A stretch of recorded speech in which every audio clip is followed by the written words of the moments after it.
Alors, vidéo qui donne suite à celle portant sur la démonstration du théorème de Bezout. Alors la question que l'on se pose, c'est le théorème de Bezout nous a dit, sous la condition que A et B soient deux entiers relatifs premiers entre eux, l'équation diophantienne AU plus BV égale à 1, admettez au moins un couple d'entiers solutions U et V. Ben, c'est bien beau, le but c'est de trouver une démarche permettant d'en déterminer. Alors, on va prendre des exemples, et après ce résultat, vous allez devoir, les démarches, vous entraîner. Alors, on va le faire en 3 étapes. La première étape, c'est si jamais on a une équation assez simple où l'intuition, le flair, permet simplement de déterminer un couple solution. La deuxième étape consisterait à déterminer grâce à cet outil génial quand on sait s'en servir, grâce à cet outil un couple solution. Et la troisième, c'est comment, sans intuition ni calculatrice, on ferait pour déterminer un couple solution. Alors on va prendre un exemple très simple. Si je considère l'équation diophantienne 4U plus 3V égale à 1. Vous allez me dire, calculatrice, démarche, pas du tout. Pourquoi? Alors pourquoi? Parce que si on fait 4 fois 2, on obtient 8, que si on fait 3 fois 3, on obtient 9, que 9 moins 8 donne 1. Donc il suffit tout simplement de prendre U égale moins 2 et V égale 3. Et dans ce cas, on a 4 fois moins 2 plus 3 fois 3 qui donne moins 8 plus 9. On obtient 1. Youpi, j'ai trouvé un couple solution, à savoir le couple moins 2, 3. Alors vous allez me dire, d'accord, merci. Et si on considère alors l'équation diophantienne, 44U plus 33V égale à 1 et qu'on venait, à la fois par son intuition, à nouveau, à déterminer un couple solution. L'intuition est très importante pour un mathématicien. Mais il n'y a pas que ça. Connaître un théorème, c'est bien. Le maîtriser, c'est mieux. Savoir le mettre en application, c'est ce qu'il faut savoir. Alors ici, cette équation diophantienne, on ne va pas se casser la tête à essayer de trouver un couple solution parce qu'il n'y en a pas. Et pourquoi n'y en a-t-il pas? Parce que 33 et 44 sont tous deux divisibles par 11. Et le théorème de Bezout nous dit alors que ce n'est pas possible. N'étant pas premier entre eux, cette équation diophantienne n'a pas de solution. Vous allez dire, ah d'accord. Alors au lieu de prendre 44, on va prendre ici 25. Alors vous allez dire, d'accord, peut-être qu'il m'a à nouveau mis un piège. Non, il n'y en a pas. 44, c'est 4 fois 11, donc 2 au carré fois 11. Je décompose en produit de facteur premier. 25, c'est 5 au carré. Il n'y a pas de diviseur commun positif à 44 et 25 autres que 1. Ils sont premiers entre eux. Donc, l'intuition. Alors vous allez dire, attendez, 25 fois 4, ça fait 100, 80, 88, 110, vous savez, c'est bon, vous pouvez passer énormément de temps. Vous allez, de toute évidence, en trouver, mais pas de manière rapide. Alors vous y dites, il m'a parlé de calculatrice, comment faire alors pour trouver ici un couple solution? Vous allez vous ramener par équivalence à l'équation suivante, soit 44U égale 1 moins 5, 25V, ce qui par équivalence donne U égale 1 moins 5V sur 44, ou alors vous allez cette fois-ci exprimer V en fonction de U, et vous aurez 25V qui serait égal à 1 moins 44, U, ce qui donnerait par équivalence V égale 1 moins 44 U sur 25. Ici, excusez-moi, c'est 44. Alors, laquelle choisir? On peut prendre les deux, mais on va ménager notre petite calculatrice qui, comme vous, a été confinée et qui a besoin de reprendre progressivement le travail. On va prendre celle-ci, pourquoi? Parce que le nombre par lequel on divise est plus petit, en valeur absolue. Et de ce fait, il y a moins à faire travailler la calculatrice. Donc, qu'allez-vous faire avec ça? Vous allez dans le menu table, je vais le faire en direct, vous allez dans le menu table et vous allez utiliser ici y1 égale 1 moins 44x sur 25. Donc je le fais, prenez votre calculatrice, faites une pause si vous ne l'avez pas apporté. Donc menu, table, y1 égale 1 moins 44 x sur 25. D'accord? Ensuite, vous allez dans Set. Là, je donne la démarche pour la Casio. Dans Start, point de départ des valeurs de X, à savoir de U, si vous voulez, vous allez prendre 0.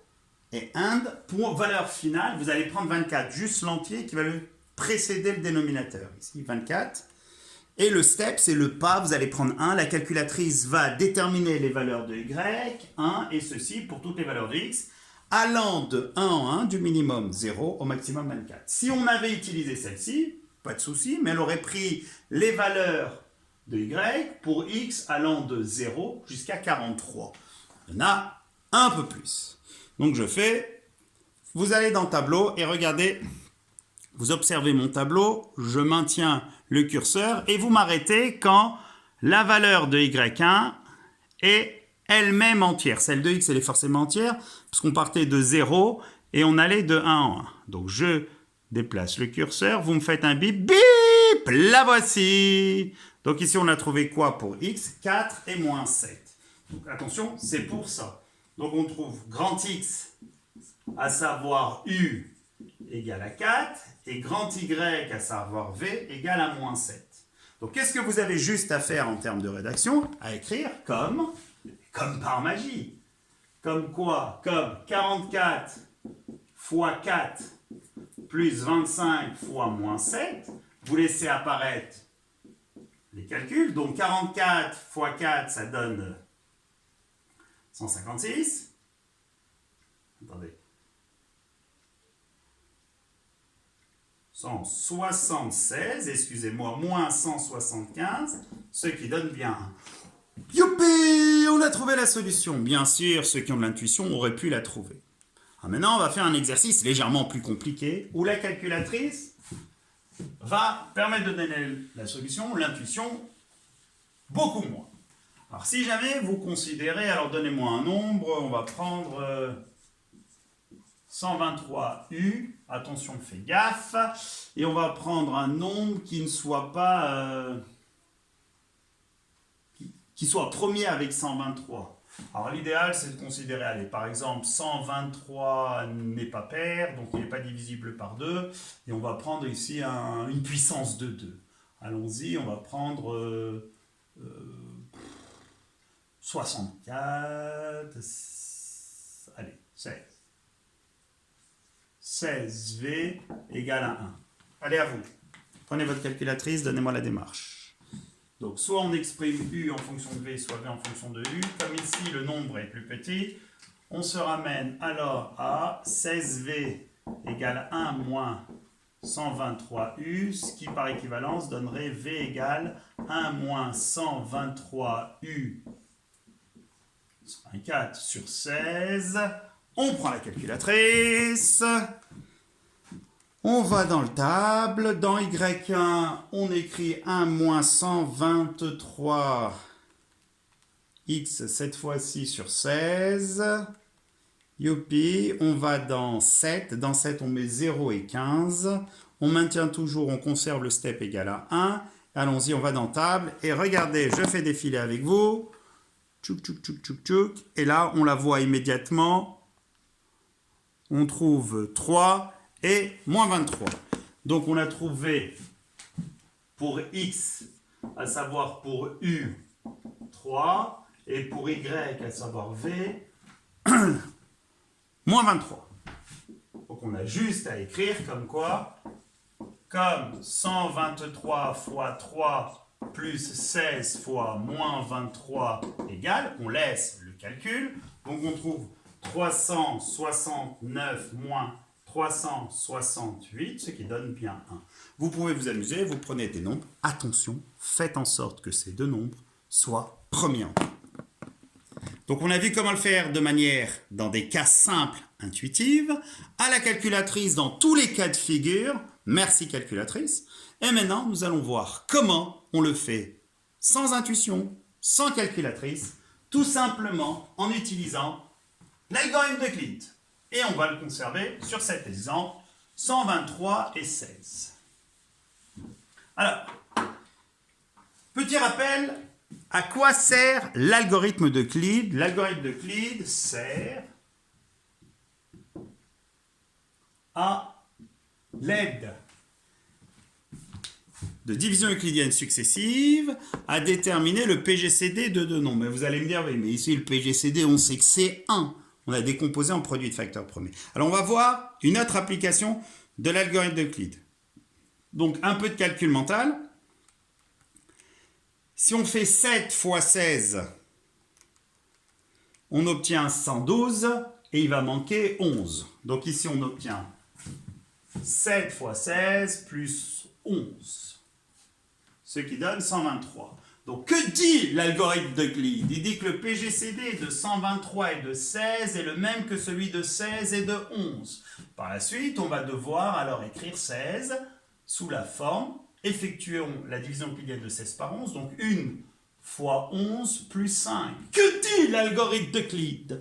Il dit que le PGCD de 16 et de 11 est le même que le PGCD de 11 et de 5. Donc effectuons la division euclidienne de 11 par 5. 2 fois 5 plus 1.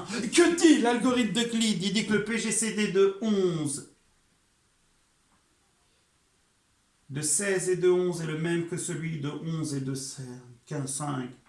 Effectuons la division euclidienne de 5 par 1, ce qui fait 5 fois 1 plus 0. Que dit l'algorithme d'Euclide? Il dit que le PGCD, c'est le même que celui de 1 et de 0, à savoir de 1. Donc l'algorithme d'Euclide dit que le PGCD est le dernier reste non nul des divisions euclidiennes successives, à savoir 1. Donc à partir de là, qu'est-ce qu'on va faire?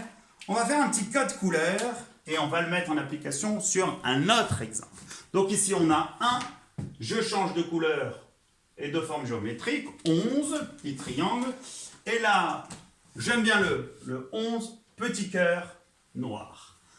Donc, essayez de comprendre ce code couleur. Qu'est-ce que je viens de faire? J'ai entouré le 1 en rouge, tout ça pour vous dire que 1 s'écrit à l'aide de 11 et de 5, à savoir 11 moins 2 fois 5. Or 5, que j'ai entouré ici, triangle vert, s'écrit à l'aide de 16 et de 11. Donc je pourrais écrire 1, non plus à l'aide de 11 et de 5, parce que 5 s'écrit à l'aide de 16 et de 11, donc 1 s'écrira à l'aide de 11 et de 16. Or 11, je l'ai mis dans le cœur noir, s'écrit à l'aide de 123 et de 16. Donc au final, 1 s'écrira comme j'ai souhaité qu'il puisse s'écrire à l'aide de 123 et de 16. On va le mettre en pratique. Alors on reprend. Ce petit 1 s'écrit précisément 11 moins 2 fois 5. D'accord? Je conserve mon code couleur. Le 5, il est là. Donc, ce qu'il va faire, 1 égale 11 moins 2, facteur de quoi? De 5 qui s'écrit lui-même, 16 moins 8 fois 11. Je ne prends pas la tête à faire des développements non réfléchis. Je garde en mémoire que ce que je veux, c'est d'exprimer 1 à l'aide de 11 et de 16. Donc ici, j'obtiens 1 égale 11 moins 2 fois 16, moins 2 fois moins 1, ce qui fait plus 2 fois 11. Ce qui donne au final 1 égale moins 2 fois 16, plus 3 fois 11. Je réfléchis quand même. Je vérifie plutôt que je ne me suis pas trompé. Moins 2 fois 16, moins 32 plus 103, c'est bon. Ensuite, qu'est-ce que je vais faire? J'ai mon petit 11, cœur noir, qui est là, que je vais exprimer sous la forme de 123 moins 7 fois 16. Donc je vais avoir 1 égale moins 2 fois 16, plus 3, facteur de quoi? Facteur de 123 moins 7 fois 16. On obtient alors 1 égale moins 2 fois 16, plus 3 fois 123, 3 fois 7 donnant 21, moins 21 fois 16, on a fini. Donc 1 s'écrit sous la forme 3 fois 123, on est d'accord? Donc 123 fois 3, plus 16, facteur de moins 2, moins 21, ce qui fait moins 23. Oh, j'ai trouvé un couple solution, à savoir U égale 3 et V égale moins 23. Alors, il n'y a pas de raison à ce que ce soit le même que celui donné par la calculatrice. Pourquoi? Parce que le théorème de Bezout dit qu'il y en a au moins un, mais on démontre qu'il y en a une infinité. Donc, il suffit. L'objectif de cet exercice était d'en donner un. Allez, on va mettre en application. Vous me donnez deux nombres.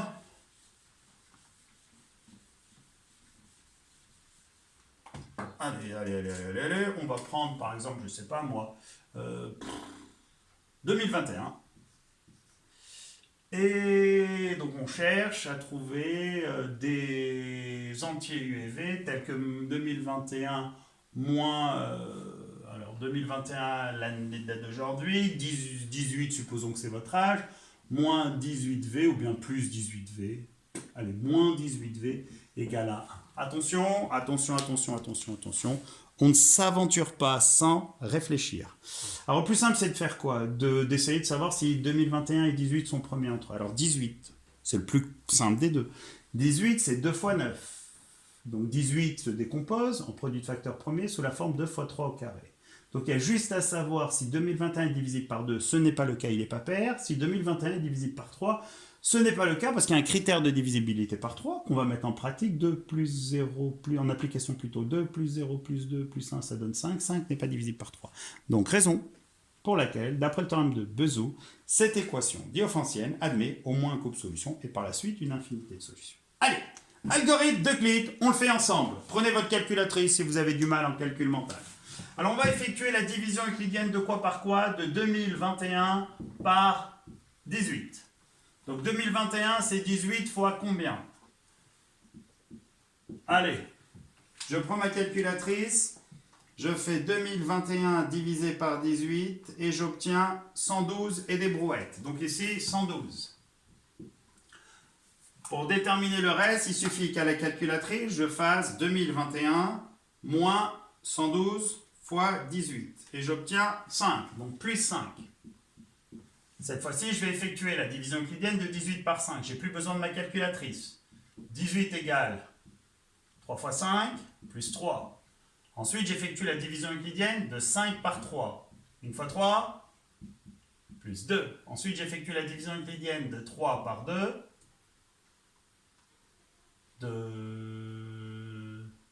De 3 par 2. 1 fois 2, plus 1. J'ai obtenu mon dernier reste non nul, à savoir 1, mais ça je le savais. 1. Et donc le PGCD des nombres 2021 et 18. Je prends mon code couleur. 1, 2, si je vous dis 3, j'ai peur que vous me répondiez 4. 1, 2, je n'ai pas besoin d'avoir 50 000 couleurs. 3, et je prends... Pour le dernier, une petite...